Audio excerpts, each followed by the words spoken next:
Hello everyone, how are you all doing? I hope all of you are doing great. So as you all know, we are doing chapters from class 6 new NCERT of Science Curiosity. So हमने chapter 8 start किया था, a journey through states of water, और इसके हमने 3 parts already देख लिए हैं. पूरा चैप्टर कवर हो चुका है, इसकी समरी भी हमने देख ली थी. Now in this video we are going to see the exercise of this chapter and also we will see extra notes, extra questions from this chapter. Okay, so let us just start with let us enhance our learning. Exercise देख लेते हैं एक एक करके सभी questions को. Which of the following best describe condensation? इनमें से कंडेंसेशन की बेस्ट डेफिनेशन कौन सी है? So the conversion of water into water state, the process of water changing from liquid to gaseous state, formation of clouds from tiny water droplet, then the conversion of water vapour into liquid state. So इसका answer है fourth, कि water vapour से जब liquid में convert होता है तब हम उसे कंडेंसेशन बोलते हैं. देन यहाँ पे दिया identify in which of the following given process evaporation is very important. Evaporation किस में बहुत ज़्यादा इंपॉर्टेंट है? अगर आप कलर कर रहे हैं क्रेयॉन से, वाटर कलर से, एक्रिलिक कलर से या पेंसिल कलर से, सो वाटर कलर में अगर आप इवेपोरेशन नहीं देखेंगे तो क्या होगा? पानी सारा फैल जाएगा और कलर सूखेगा नहीं, है ना, फिर खराब हो जाएगी इमेजेस. इसीलिए वाटर कलर में इवेपोरेशन बहुत इंपॉर्टेंट है. Then writing on paper with pencil, ink pen या ball point pen.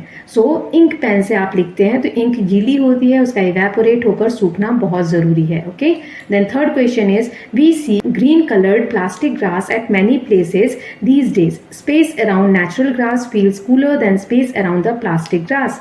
Can you find out why? आजकल आप प्लास्टिक किस तरीके की ग्रासेस देखते होंगे ना, आर्टिफिशियल. सो जो नेचुरल ग्रास होती है, घास होती है, वहां पे आप जब चलेंगे ना तो आपको ठंडा ठंडा फील होगा, लेकिन जो प्लास्टिक वाली घास होती है उस पर ऐसा नहीं फील होता. क्यों?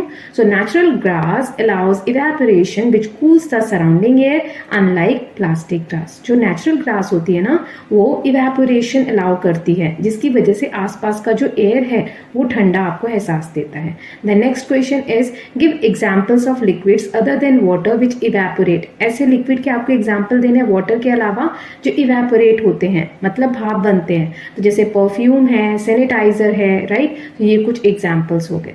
Now next is fans move air around creating a cooling sensation. It might seem strange to use a fan to dry wet clothes since fans usually make things cooler not warmer. Normally when water evaporates it requires heat not cold air. What do you think about this? तो यहाँ पर कहा जा रहा है कि जब भी हम पंखा चलाते हैं कपड़ों को सूखने के लिए, है ना, बारिश के समय में आप देखते होंगे धूप नहीं होती तो क्या होता है, फैन चला के कपड़ों को हम सूखने के लिए रख देते हैं. तो ये स्ट्रेंज नहीं है, क्योंकि हम तो ये पढ़ रहे हैं कि हीट ज्यादा होगी तब वाटर इवेपोरेट होता है नदी में, तालाब में, है ना. हीट के कारण, टेम्परेचर ज्यादा होने के कारण वाटर इवेपोरेट हो रहा है, ठंडी एयर से तो नहीं होता. लेकिन फैन के नीचे कपड़ों को रख रहे हैं तो ये कुछ स्ट्रेंज नहीं है. What do you think about this? So fan increase the evaporation by moving air around which helps water evaporate faster. जो पंखा है वो इवेपोरेशन में हेल्प करता है, क्योंकि आसपास की जो हवा है उनको वो और तेजी से मूव करने लग जाता है, जिसकी वजह से इवेपोरेशन जो रेट है वो फास्टर हो जाता है और कपड़े जल्दी से सूख जाते हैं. Okay, now next is usually when sludge is removed from drains it is left in heat next to the drain for 3 to 4 days. जब हमारे यहाँ पे ड्रेनेज सिस्टम को साफ किया जाता है तो उसके बाद 3-4 दिन तक ड्रेन का जो भी कचरा निकलता है उसको वहां सड़क के किनारे रख दिया जाता है ना, फिर वो सूख जाता है. After what it is transported to a garden और a field where it can be used as manure. उसके बाद उसको एक जगह से दूसरी जगह ट्रांसपोर्ट करके ले जाया जाता है. So this approach reduces transportation cost of the sludge and enhance the safety of the individuals handling it. Reflect upon it and explain how. So इसमें क्वेश्चन है कि वो जो स्लज है, जो भी कचरा है, उसको कुछ दिन बाद ही क्यों ले जाया जाता है? जिस दिन साफ करते हैं उसी दिन क्यों नहीं ले जाते हैं? और ये कैसे ट्रांसपोर्टेशन कॉस्ट को कम करता है, और जो भी लोग उसको लेकर जा रहे हैं उसकी सेफ्टी का कैसे इसमें ध्यान रखा जाता है. So handling of sludge as manure. जो भी स्लज निकाला जाता है उसको थोड़े दिन के लिए छोड़ दिया जाता है ताकि वो जो भी उसमें गीलापन है वो मॉइस्चर ड्राई हो जाए, इवेपोरेट हो जाए उसमें का पानी वाला हिस्सा. सो उससे क्या होगा, उसका वेट लाइटर हो जाएगा. जब हल्का हो जाएगा वेट तो उसको ट्रांसपोर्ट करना ईजी होगा, और गीली चीजों को कैरी करने में एक जगह से दूसरी जगह क्या होगा, उसका पानी हर जगह गिरता फेंकता जाएगा गंदा पानी, है ना। लेकिन सूखा अगर हम कुछ भी ट्रांसपोर्ट कर रहे हैं तो इससे गंदगी फैलने के चांसेस कम होंगे, जिससे कि सेफ्टी ज्यादा होगी, है ना। तो इसीलिए सेफ है कि हम जो भी स्लज या ड्रेनेज से जो कचरा निकल रहा है उसको थोड़े समय के लिए सूखने दिया जाए। Then next is observe the activities in your house for a day, identify the activities that involve evaporation, how does understanding the process of evaporation helps us in our daily activities.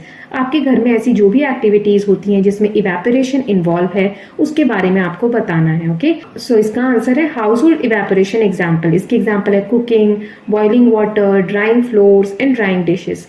जो भी काम पानी से related है और जिसमें हम सुखा रहे हैं किसी चीज को, उसमें इवेपोरेशन होता ही होता है। Then importance of understanding evaporation in daily life. जो भी हमने इवेपोरेशन के बारे में जाना उससे हमें डेली की लाइफ में क्या हेल्प मिलती है। So it helps us speed up drying clothes, cool our bodies through sweat, then manage water uses efficiently when cooking और क्लीनिंग। पानी को हम सही से यूज करते हैं इवेपोरेशन का पता चलने की वजह से। कपड़े कैसे फास्ट सूखेंगे इसका पता चलता है। हमें जब पसीना आता है तो हम जानते हैं फैन ऑन कर देंगे तो इससे हमारा पसीना जल्दी सूख जाएगा, है ना। तो ये सब इंफॉर्मेशन हमें मिलती है इवेपोरेशन के बारे में जानने के बाद। The next question is how is water present in solid state in nature. Nature में सॉलिड स्टेट में हमें पानी कैसे देखने को मिलता है। So natural solid state of water in nature, water appears as ice in glacier, है ना, बर्फ के फॉर्म में है, स्नो के फॉर्म में है, या पोलर आइस कैप्स हैं। जो अर्थ के दो पोल्स हमने पढ़े थे, नॉर्थ पोल और साउथ पोल सोशल में, सो यहाँ पर आइस कैप्स आपको देखने को मिलते हैं। तो ये सब क्या है, वाटर के सॉलिड फॉर्म है। The next question is reflect on the statement water is our responsibility before it is our right. पानी जो है हमारी रिस्पॉन्सिबिलिटी है, ये हमारा अधिकार तो है कि हमारे पास पानी होना चाहिए क्योंकि जीने के लिए पानी बहुत इंपॉर्टेंट है, लेकिन अधिकार के साथ साथ ही पानी हमारी रिस्पॉन्सिबिलिटी है। तो इस पे आपके क्या विचार हैं वो बताना है। So water must be conserve for future needs as it's essential for life and limited in supply. पीने का जो पानी है वो धरती पे बहुत कम है, तो आगे आने वाली जनरेशन को भी पानी अवेलेबल हो, क्योंकि पानी के बिना तो लाइफ पॉसिबल ही नहीं है। सो फ्यूचर की डिमांड्स को भी हमें ध्यान रखना चाहिए और हमें पानी को जुडिशियसली यानी अच्छे से यूज करना चाहिए, वेस्ट नहीं करना चाहिए। आप क्या सोचते हैं इसके बारे में वो आप बता सकते हैं। Then next is the seat of a two wheeler parked on a sunny day has become very hot, how can you cool it down. मान लीजिए एक स्कूटी पार्क है या कोई सी भी टू व्हीलर पार्क है गर्मी के दिनों में और उसकी सीट बहुत गर्म हो गई है, तो आप उसको ठंडा कैसे करेंगे। So we can pour water on it and use air flow to cool it faster by evaporation. जब हम उस पर पानी डालेंगे थोड़ी देर तक तो पानी क्या होगा, जल्दी जल्दी इवेपोरेट होने लगेगा। देखना आप पानी डालोगे ना गर्म फर्श पे या गर्म सीट पे तो तुरंत भाप बनने लग जाता है, यानी तुरंत सूखने लग जाता है, और जिसकी वजह से आसपास की जो हवा होती है जल्दी से ठंडी हो जाती है और हमारी सीट को ठंडा कर देती है ना। सो इवेपोरेशन का यूज करके हम सीट को ठंडा कर सकते हैं। सो ये हो गए क्वेश्चन। नाउ लर्निंग फर्दर है, 3 टाइप के क्वेश्चन है यहाँ। पहला है wet one hand with water and leave the other dry, blow air across both hands and feel the cooling effect, find out the reason for it. एक हाथ को आप गीला करिए और एक हाथ को सूखा रहने दीजिए और उसके बाद ठंडी जहां पर हवा चल रही है वहां पर दोनों हाथ को लेकर जाइए, तो आपको कैसा फील होगा। जो हमारा गीला हाथ है वो ठंडा फील होगा as compare to dry hand. इसका रीजन क्या है, water evaporates from the wet hand, it absorb heat from the skin creating a cooling effect. This demonstrates how evaporation helps regulate temperature. So हमारा जो गीला हाथ है उससे पानी इवेपोरेट होगा और हवा के कांटेक्ट में आने की वजह से हमारे स्किन पे ठंडा फील होगा। ये टेम्परेचर कैसे रेगुलेट होता है इवेपोरेशन के थ्रू, वो हमें इससे जानने को मिलता है। देन नेक्स्ट है यहाँ पे make a game to navigate through different states of water and water related concepts to reach the finish line. Challenge cards with questions related to water cycle, evaporation, condensation, etc.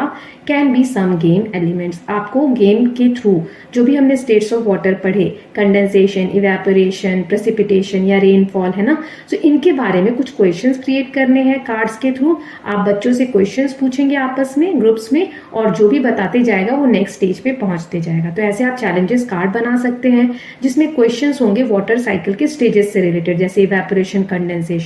For example कैसे question बनाएंगे, मान लो एक card पे question लिख दिया आपने, what is the process called when water turns into vapour due to heat.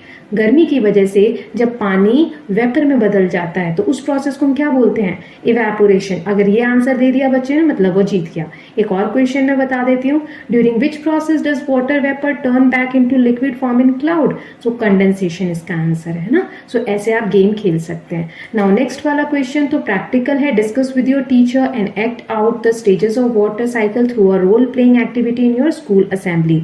आपको आपस में रोल प्ले करना है। मान लो आप पानी बन गए, कोई क्लाउड बन गया, तो ऐसे करके गेम प्ले आप कर सकते हो। तो ये प्रैक्टिकल है, इसको यहाँ पर मैं नहीं करा सकती। अब इसके एक्स्ट्रा नोट्स देख लेते हैं और फिर एक्स्ट्रा क्वेश्चन। ओके, सो इतने ही क्वेश्चन थे बुक के। तो सबसे पहले हमने देखा था introduction to states of water. So solid, liquid and gas, ये जो 3 स्टेट्स हैं वाटर के। सॉलिड का एग्जाम्पल हमने आइस देखा था, लिक्विड का वाटर, और गैसियस फॉर्म में वाटर का क्या होता है? Water vapour. Then each state has unique characteristics regarding shape, ability to flow and spread. हर स्टेट में पानी का जो कैरेक्टरिस्टिक है वो यूनिक होता है। जैसे सॉलिड होगा तो उसका शेप फिक्स होगा, लिक्विड है तो वो इजिली फ्लो हो सकता है, स्प्रेड हो सकता है ना, गैसियस है तो भी वो स्प्रेड हो सकता है। फिर हमने ट्रांजिशन देखा था कि एक स्टेट से दूसरे स्टेट में वाटर कैसे ट्रांसफॉर्म होता है। So water changes its state through heating and cooling. Temperature कम ज्यादा होने की वजह से वाटर साइकिल बनती है, जिसमें वाटर एक स्टेट से दूसरे स्टेट में कन्वर्ट होता है। ओके, देन नेक्स्ट हमने देखा था ऑब्जर्विंग चेंजेस इन वाटर। इसमें कुछ इंपॉर्टेंट टर्म्स थे, जैसे मेल्टिंग क्या होता है? पिघलना। जब आइस को हम गर्म करते हैं वो पिघल के फिर से लिक्विड फॉर्म में आ जाता है। फ्रीजिंग क्या होता है? जमना। वाटर को कूल करते हैं ताकि वो फिर से आइस फॉर्म में आ जाए, सॉलिड फॉर्म में आ जाए, है ना। फिर इवेपोरेशन क्या होता है? वाटर जब वेपर फॉर्म में चेंज होता है हीट को एब्जॉर्ब करके, तो उसे हम बोलते हैं इवेपोरेशन। कॉमन एग्जांपल हमने इसके देखे थे, जब क्लॉथ्स ड्राई करते हैं, मॉपिंग फ्लोर्स, जब पोछा लगाते हैं, या वाटर पडल डिसअपियरिंग, बारिश के समय में जो कीचड़ हो जाता है वो जब सूखता है, तो ये सब किसके एग्जाम्पल देखे थे हमने? इवेपोरेशन के। फिर कंडेंसेशन क्या होता है? जब वाटर वेपर कूल हो जाता है फिर से लिक्विड फॉर्म में क्लाउड्स फॉर्म करता है, और जब ये ड्रॉपलेट्स बड़े होने लग जाते हैं तो बारिश के फॉर्म में फिर से नीचे आ जाता है ना। फिर हमने देखा था वाटर साइकिल। वाटर साइकिल एक साइकिल की तरह है, मतलब एक स्टेज से स्टार्ट होके फिर से एक चक्र जैसा बनता जाता है। तो उसमें पहला स्टेज क्या था? इवेपोरेशन। सन की हीट की वजह से जो वाटर बॉडीज हैं, जैसे लेक्स हैं, रिवर्स हैं, ओशंस हैं, इनका पानी भाप में कन्वर्ट हो जाता है और एयर में ऊपर की तरफ जाता है। ऊपर जाने के बाद एक स्टेज एटमॉस्फेयर में ऐसा आता है जहां पे वो हवा ठंडी हो जाती है। इस स्टेज को हम क्या बोलते हैं? Condensation. Rising water vapour cools in the atmosphere and forms tiny water droplets around dust particles creating clouds.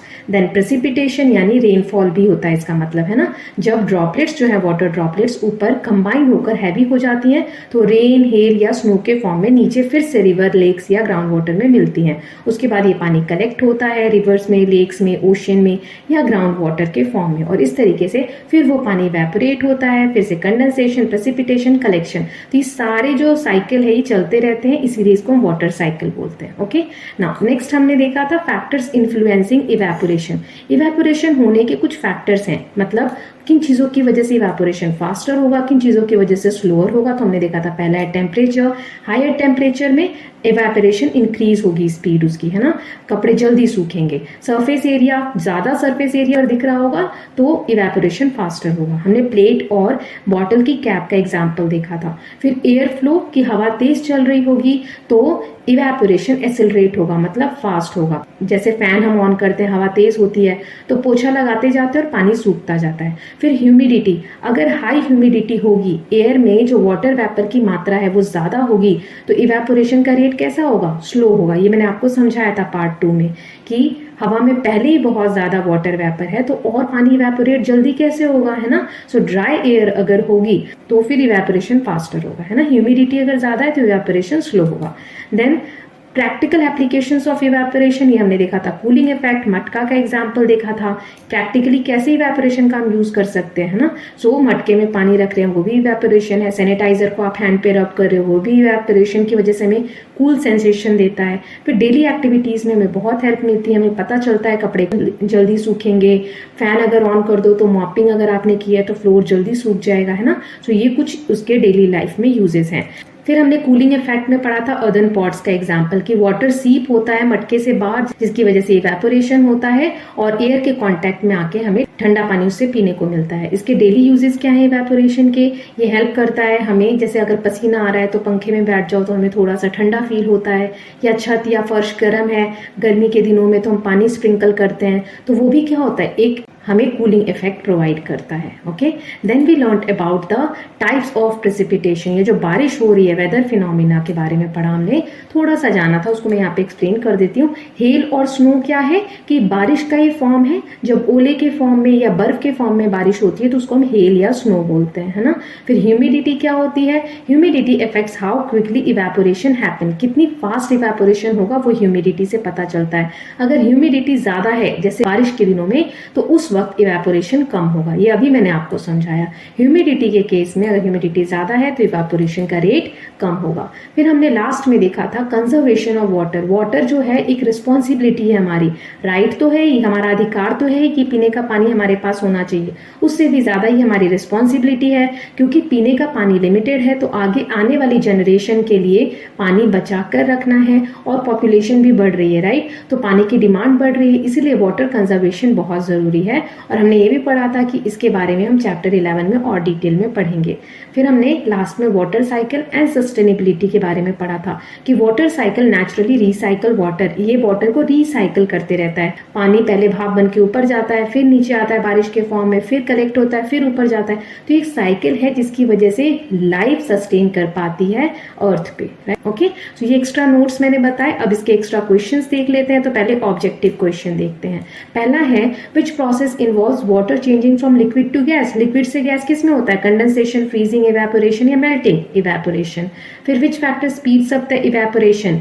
Evaporation की स्पीड को फास्टर कौन सा करता है? High humidity, large surface area, low temperature, low air flow. Large surface area, है ना। High humidity में तो इवेपोरेशन लो होता है। Then which state does water take on when it turns into ice? Solid, liquid, gas या plasma? पानी जब ice form में आता है यानी वो सॉलिड फॉर्म में आता है। Then what do you call water in its gaseous form? Gaseous form में वाटर को हम क्या बोलते हैं? आइस, स्नो, वाटर वेपर या due?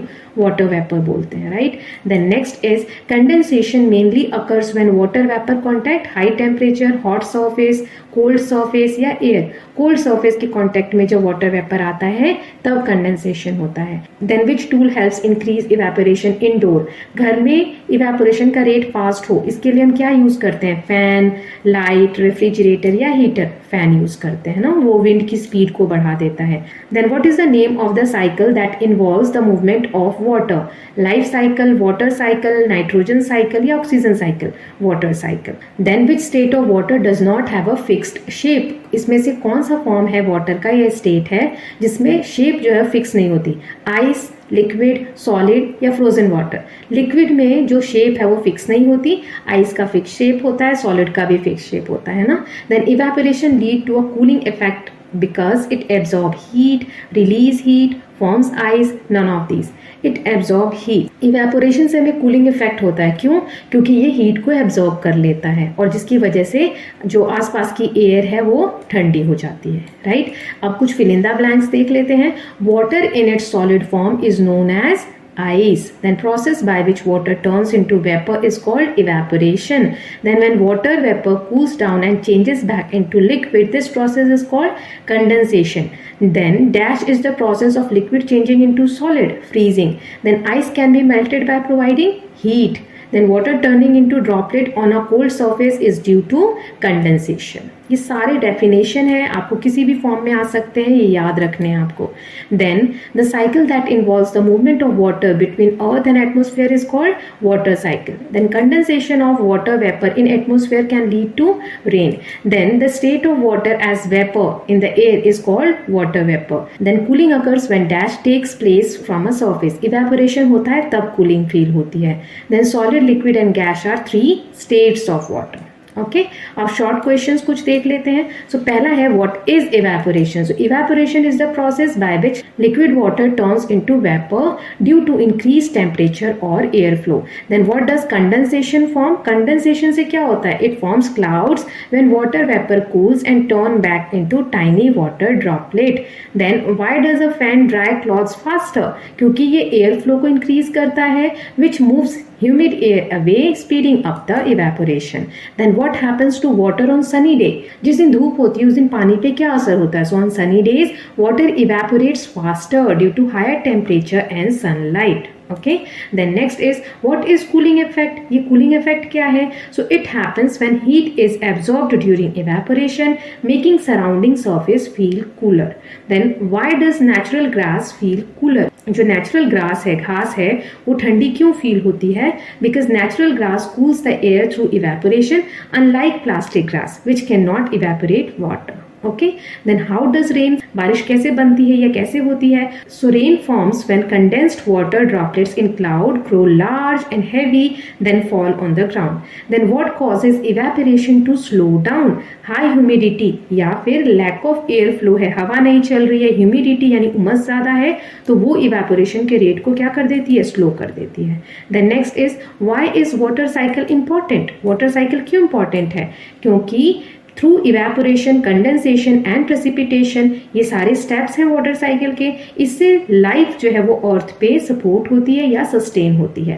Then how does the water cycle begin? Water cycle शुरुआत कैसे होती है? So it begins with evaporation of water from ocean, rivers and lakes due to sunlight. जो हीट की वजह से, सनलाइट की हीट की वजह से पानी इवेपोरेट होता है, तो उसी स्टेज से वाटर साइकिल की शुरुआत होती है. फिर वाटर वेपर क्या है? So it is the gaseous form of water present in air around us. Then why does sweat cool our skin? पसीना जो है हमारी स्किन को ठंडा कैसे कर देता है? So sweat evaporates from our skin, absorbing heat and create a cooling effect. क्योंकि पसीना इवेपोरेट होता है जब हम पंखे के नीचे बैठते हैं, जिसकी वजह से वो हीट एब्जॉर्ब हो जाती है और हमें फिर कूलिंग इफेक्ट फील होता है. ओके, तो ये हो गए शॉर्ट क्वेश्चंस. अब लॉन्ग क्वेश्चन आंसर देख लेते हैं. तो पहला है describe the process of melting with an example. Melting कैसे होती है? So it is a process where a solid turn into liquid when heat is applied. Heat की वजह से, टेम्परेचर हाई होने की वजह से जब गर्मी होती है तब कोई चीज पिघलना स्टार्ट होती है, उस प्रोसेस को मेल्टिंग बोलते हैं. For example ice melts into water when heated. जब हम आइस को गर्म करने लगते हैं तो वो वाटर में चेंज हो जाती है ना.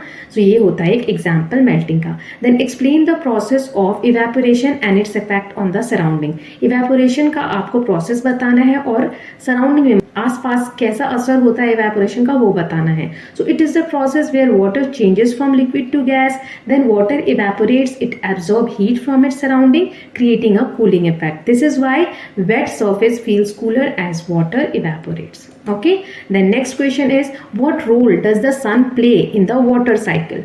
So sun का क्या रोल है वाटर साइकिल में? देखो सन ही नहीं होगा तो हीट कहाँ से होगी? फिर वाटर इवेपोरेट धीरे होगा, है ना. So sun provides energy needed for evaporation, the first step in the water cycle by heating water bodies on earth. Okay, this energy drives the entire cycle, enabling the continuous movement of water in the cycle. Then explain why a matka, that is earthen pot, keeps water cool. जो मटका होता है या मिट्टी, earthen pot जिसको हम बोलते हैं, वो पानी को ठंडा कैसे करता है ये हमें बताना है. So an earthen pot keeps water cool because water seeps through its porous surface and evaporate. मिट्टी का बना होता है जिसकी वजह से पानी बाहर की तरफ रिसता है और इवेपोरेट होता है. So evaporation से क्या होता है? It absorbs heat from the water inside, creating a cooling effect. फिर evaporation से उसमें हमें cooling effect देखने को मिलता है. सो इसके साथ हमने लॉन्ग क्वेश्चन भी देख लिए. सो विद दिस स्टूडेंट्स हमने chapter 8 a journey through states of water पूरी तरीके से कंप्लीट कर लिया है.